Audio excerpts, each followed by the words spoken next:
사도행전 4장은요, 이 사도행전 말씀 쭉 펼쳐져 나아가는 과정 중에 아주 중요한 위치에 놓여 있습니다. 왜 중요하냐면 여러분들, 베드로와 요한이 하나님 앞에 기도하기 위해서 성전에 올라가지 않습니까? 근데 올라가는 중에 누굴 만나죠? 나면서부터 걷지 못하는, 한 푼 줍시오 동냥하며 평생 살아온 한 영혼을 보게 되죠. 그때 눈이 딱 마주칠 때, 이 안진뱅이가 베드로와 요한을 향해서 손을 내밀죠. 그때 베드로가 뭐라고 말합니까? 내게 은과 금은 있지만 무엇이 있다고요? 예수 그리스도. 예수 그리스도의 권능으로 내게 준다라고 말하면서 그 손을 붙잡아 일으키지 않습니까? 예수의 이름으로 일어나 걸으라고 말합니다. 이렇게 놀라운 일이 일어나게 됩니까? 사람들이 막 모여들지요. 그때 베드로가 거기에서 설교합니다. 너희가 죽인 예수가 바로 그리스도라고 말합니다. 그걸 이용해서 많은 사람들이 예수 앞으로 돌아오게 되죠. 그러자 그것을 문제 삼고 베드로와 요한을 사내들인 공회로 끌고 가서 신문을 합니다. 너희들 왜 그런 말 했냐? 그러면서 거기에서 베드로와 요한에게 경고를 날립니다. 무슨 경고를 날리는지 아십니까? 도무지 예수의 이름으로 말하지 말고 가르치지 말라고 말합니다. 성령 충만해서 기적을 행하고 있는 이들에게 뭐라고 말합니까? 입 닫어! 이렇게 말하는 거예요. 정말 위험한 사실 경고를 하고 있는 거죠. 복음의 능력이 막 나타나기 시작했는데 그 사례들인 공에 끌려가서 이런 경고를 받고 위협을 당한 베드로가 기가 죽어가지고 입을 싹 닫게 되면 어떻게 되는 거예요? 초대교회 자체가 흔들리는 거예요. 성령의 역사가 사람의 위협에 막혀버리게 되는 거예요. 여러분, 이런 일이 일어날 수 있겠습니까? 아니지요. 베드로와 요한 성령이 충만했기 때문에 그런 사람의 위협에 굴복하지 않았습니다. 그런 일을 겪고 풀려난 다음에 여러분들, 베드로와 요한이 행한 곳이 있어요. 걸어간 곳이 있습니다. 찾아간 곳이 있습니다. 그게 어딘지 아십니까? 바로 모여있는 성도들이 있는 그곳, 교회 마가의 다락방으로 갔다라고 하는 거예요. 전 여러분들에게 물어보고 싶습니다. 여러분의 인생을 흔드는 어렵고 힘든 일들이 생겨나게 될 때 여러분들은 어디로 가십니까? 여러분들은 어디로 가세요? 교회로. 예수 믿는 분들이니까 점집은 절대로 안 가겠지요. 아니, 가서도 안 됩니다. 베드로와 요한은 풀려나자마자 그들의 동료에게 갔습니다. 위에서 기도해주고 있는 믿음의 동료들, 함께 모여 예배하는 믿음의 공동체를 찾아갔다라고 하는 거죠. 그리고 그곳에서 자기에게 일어난 모든 일들을 이야기해 주었습니다. 인생의 위기 속에서 이 두 사람이 찾아간 곳, 교회의 위기 속에서 이 두 사람이 찾아간 곳은요, 기도의 동지들이 모여있는 마가의 다락방 교회였다라고 하는 거예요. 그렇다고 한다면 오늘 이 말씀을 통해서 내게 인생의 위기가 닥쳐올 때 나는 어디로 제일 먼저 가야 할까? 이 인생의 위기를 누구와 함께 나누고 누구와 함께 기도해야 될까? 교회 위기가 닥칠 때 우리가 어떻게 신앙으로 행동해 나아가야 될까? 답이 딱 나오는 줄로 믿습니다. 이 답을 붙잡고 하나님 앞에 매달려 기도하는 여러분 되셔서 하늘의 은혜로 이 위기를 돌파하는 여러분 되시기를 주님의 이름으로 축복합니다. 오늘 이 말씀을 통해서 내게도 이런 위기가 닥쳐올 수 있는데, 교회에도 이런 위기가 닥쳐올 수 있는데 어떻게 돌파해 나아가야 할까? 말씀의 가르침을 통해서 하나하나 배워나아가면서 그 배워나아간 것을 실천하는 우리가 되기를 소망하는 마음으로 말씀 살펴보십시다. 첫 번째 말씀은요, 우리 24절입니다. 24절 다 찾아보시기 바랍니다. 우리 같이 읽을까요? 자, 시작. 그들이 듣고 한 마음으로 하나님께 소리를 높여 이르되 대주제여 천지와 바다와 그 가운데 만물을 지으신 이요. 아멘. 자, 그들이 다 듣고 한 마음이 되었습니다. 그리고 하나님 앞에 소리를 높여 아뢰되, 이렇게 돼 있죠. 이게 뭡니까? 하나님 앞에 기도했는데 한 마음으로 기도했다는 뜻이에요. 여기서 한 마음이라고 하는 건요, 위험하니까, 우리가 힘드니까 지금 그래 우리 한번 모여서 기도해보자, 이런 마음의 단순한 의견 일치가 아닙니다. 여기서 한 마음이라고 하는 단어는요, 공통된 열정이 가득했기 때문에 그들이 그 열정을 중심으로 해서 모여서 한 마음이 되었다라고 하는 뜻이에요. 이들에게, 이 지금 베드로와 요한이 찾아간 그 120명의 성도들에게 공통된 것이 무엇입니까? 성령의 임재를 경험했습니다.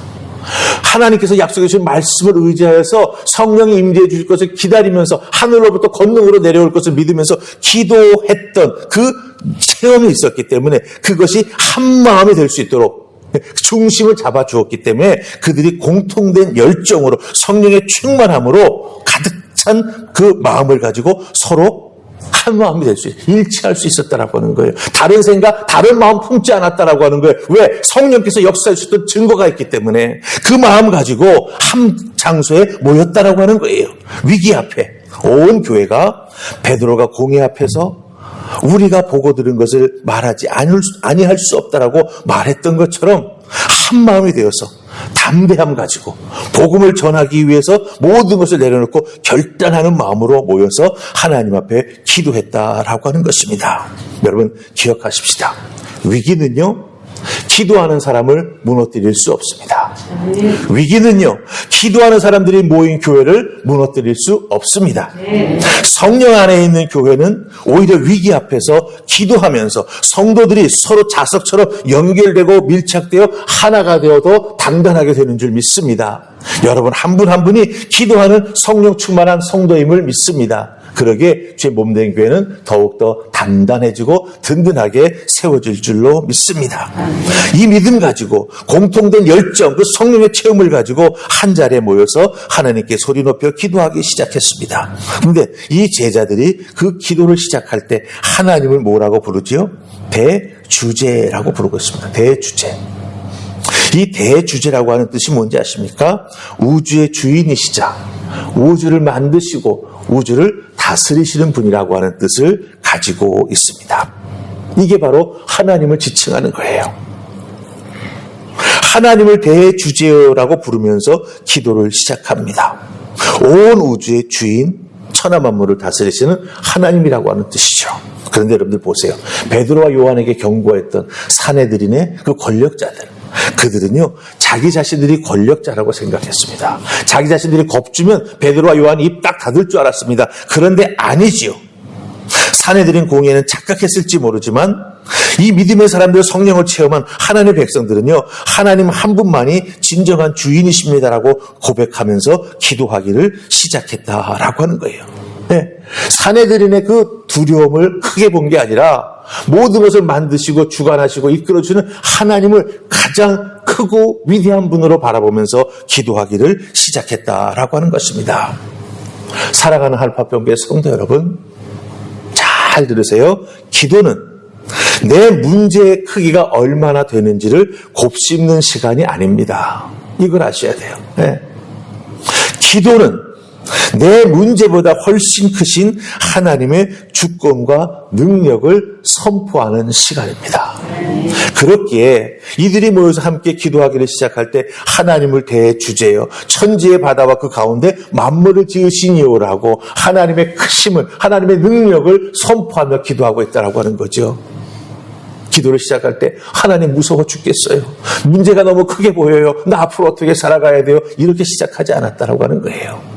여러분, 여러분의 기도를 시작할 때 이런 담대함으로 하나님을 가장 크게 여기시며 기도하는 은혜가 있기를 주님의 이름으로 축복합니다. 하나님께서 우리의 아버지가 되십니다. 이 아버지 되시는 하나님께서 우리가 간구할 때 우리의 기도에 응답해 주시지 않겠습니까? 응답해 주십니다. 이 믿음을 가지고 하나님 앞에 더욱더 힘차게 기도하는 여러분들 다 되시기를 주님의 이름으로 축복합니다. 그런데 여러분들, 우리가 이렇게 기도하려고 할 때 우리의 마음을 자꾸 약하게 만드는 것이 있어요. 뭐냐 하면은 기도 생활할 때 이렇게 실수하게 만드는 것이 있습니다. 뭐냐 하면 내가 겪는 이 어렵고 힘든 일들이 자꾸 내 인생을 이렇게 흔들고 어렵게 하니까 그게 내 인생의 주인이 될 수 있지 않을까? 혹시 착각을 하는 거예요. 착각.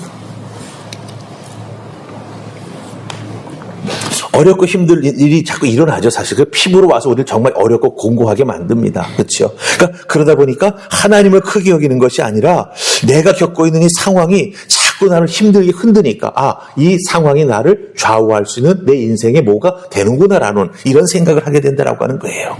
근데 여러분, 이거 착각입니다. 네. 상황은 우리를 힘들게 할 수는 있을지 모르지만 그 상황이 우리의 주인이 절대로 될 수 없습니다. 이걸 기억하셔야 돼요. 상황은 날 힘들게 할 수 있어요. 맞아요. 근데 그 상황이 내 인생의 주인이 될 수는 절대로 없다라고 하는 거예요. 그렇기 때문에 그런 마음 자꾸 생기면 어떻게 해야 돼요? 상황에 붙잡혀서 우리가 흔들리게 되는 거죠. 그때마다 그 생각을 끊으시기를 바랍니다. 내 힘으로는 안 끊어져요. 성령님 도와주세요. 상황이 나를 흔들려고 합니다. 내 인생의 주인 되시는 하나님만 믿고 따라갈 수 있도록 성령 하나님 역사해 주세요. 사탄아 물러가라 선포하는 여러분 되시기를 주님의 이름으로 축복합니다. 아멘. 이렇게 정말 하나님만 바라보고 기도하기를 시작하는 초대교회 성도들은요, 또 우리가 믿음의 사람들이 기도할 때 무엇을 근거로 기도해야 될지 알려주고 있어요. 우리 25절, 26절 말씀 보십시다. 하나님의 이름을 크게 24절에 불렀죠. 그 다음에 기도하는 내용인데 그 기도를 무엇을 근거해서 기도해야 되느냐라고 하는 거예요. 25, 26절 같이 읽습니다. 시작. 또 주의 종 우리 조상 다윗의 입을 통하여 성령으로 말씀하시기를 어찌하여 열방이 분노하며 족속들이 허사를 경영하였는고 세상의 군왕들이 나서며 관리들이 함께 모여 주와 그의 그리스도를 대적하도다 하신 이로소이다. 아멘. 자, 잘 보세요. 지금 다윗의 입을 통하여 성령으로 말씀하시기를, 그 다음에 말씀이 나와요. 즉 성경 말씀을 인용했습니다. 시편 2편 1절과 2절 말씀을 인용했어요. 이게 무슨 뜻일까요? 두렵고 떨립니다. 하나님을 향한 담대한 믿음이 있지만 사내들인 공회가 우리와 맞서서 싸우기 시작하면 로마 총독인 본디오 빌라도도 나설 것이고, 그렇게 되면 정말 어렵고 힘들어질 수 있겠는데 두려운 생각이 왜 안 들겠어요? 근데 기도를 시작하며 나아갈 때 막연한 두려운 감정을 붙잡고 감정을 가지고 호소하는 기도를 하지 않았다라고 하는 거예요. 하나님의 말씀을 붙잡고 기도하기를 시작했다라고 하는 거예요. 이것이 무엇을 뜻합니까? 성경을 통해서 기도하기를 시작할 때 그 말씀을 붙잡고 지금 처해 있는 상황을 해석해 나아가면서 기도하기를 시작했다라고 하는 거예요. 이 부분을 우리가 잘 기억해야 됩니다. 말씀을 통해서 내가 직면하고 있는 상황을, 지금 그 위기를 해석하고 있는 거예요. 기도는 상황을 바꾸기 전에 먼저 상황을 바라보는 우리의 눈을 말씀을 통해서 바꾸어 하나님의 부르짖는 그런 모습이 우리에게 꼭 필요하다라고 하는 거예요.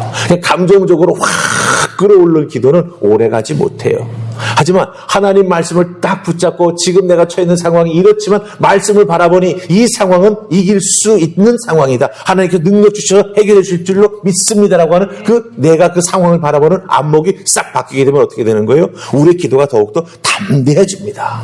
여러분들, 예수님 달려 죽으신 십자가가 사람들 눈에는 실패처럼 보였잖아요. 근데 그 실패였습니까? 아니죠. 3일 만에 사망 권세 이기시고 예수님 승리하셔서 부활하셨지 않습니까? 그래서 이 십자가는 실패가 아닙니다. 생명을 구원하는 승리가 되었듯이요. 지금 내가 당하고 있는 어렵고 힘든 상황, 교회가 당하고 있는 어렵고 힘든 상황, 그것 말씀으로 바라보게 되면 거기에 숨겨진 하나님의 뜻을 발견할 수 있습니다. 그렇기 때문에 우리는요, 말씀을 가지고 상황을 분석하고 해석해서 그 말씀을 통해서 얻게 된 안목을 가지고 기도하며 나아가는 우리가 될 때 하나님께서 우리 인생을 바꿔주시는, 교회를 지켜주시는 놀라운 은혜가 우리에게 임할 줄 믿습니다. 여러분, 고난을 내 생각으로 착각하고 고난을 가지고 여러분의 인생을 해석하지 마시기 바랍니다. 하나님 말씀을 붙잡고 여러분의 인생을 해석하시기 바랍니다. 그때 두려움은 사라지고요, 평안이 찾아오며 미래를 향한 하나님의 계획하심을 우리가 깨달아 알 수 있게 된다라고 하는 거예요. 이렇게 말씀을 가지고 상황을 바라보며 기도하기 시작했더니 그곳에 모여 함께 기도하던 믿음의 사람들의 입에서 나오는 기도가 달라졌습니다. 우리 29절, 30절 보십시다. 29, 30 다 찾으셨습니까? 같이 읽습니다. 자, 시작. 주여 이제도 그들의 위협함을 굽어보시옵고 또 종들로 하여금 담대히 하나님 말씀을 전하게 하여 주시오며 손을 내밀어 병을 낫게 하시옵고 표적과 기사가 거룩한 종 예수의 이름으로 이루어지게 하옵소서 하더라. 아멘. 자, 보세요. 하나님 말씀을 딱 인용했죠. 상황을 보고 판단했습니다. 그리고 기도하는 내용 잘 보세요. 기도의 제목들을 보세요. 어떻게 기도하고 있습니까? 대적을 없애달라는 기도하지 않았습니다. 사내들인 공의를 무너뜨려달라고 기도하지 않았습니다. 위협을 없애달라고 기도하지 않았습니다. 지금 이 성도들이 기도하는 내용 잘 보세요. 박해를 없애달라고 기도하지 않았습니다. 박해 속에서도 위협이 상존하고 있지만 그 박해 속에서도 위협 속에서도 굴하지 않는 담대함을 구했습니다. 그 어렵고 힘든 것을 돌파해 나아갈 수 있는 믿음의 용기를 달라고 기도하고 있는 것을 발견하게 된다라고 하는 거죠.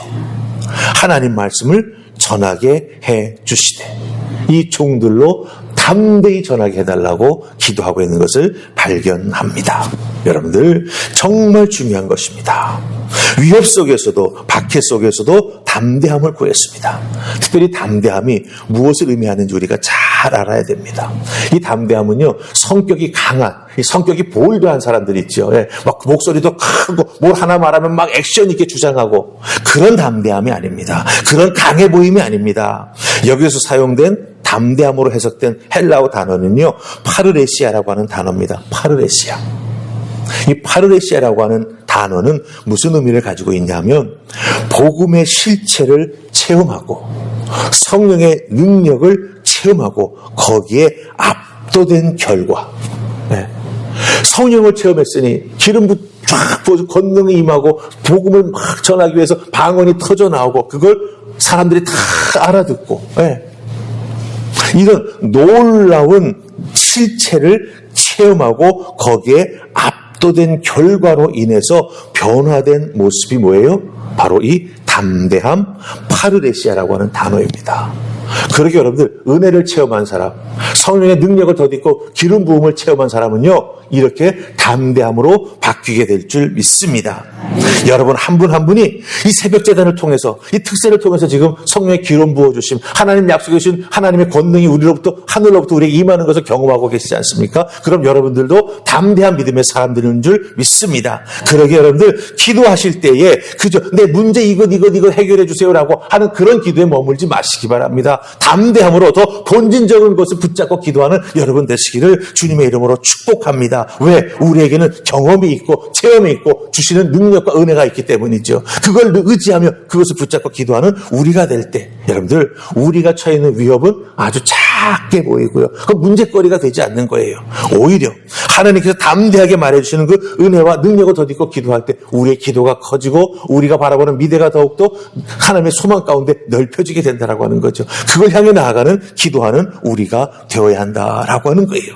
그렇기 때문에 이 담대함으로 기도할 때 어떻게 기도합니까? 손 내밀어 기도할 때 병자가 낫게 해주십시오. 표적과 기사가 나타나게 해달라는 기도를 이렇게 하고 있다라고 하는 거죠. 예수 이름이 드러날 수 있도록 우리를 사용해달라고 기도하고 있다라고 하는 것입니다.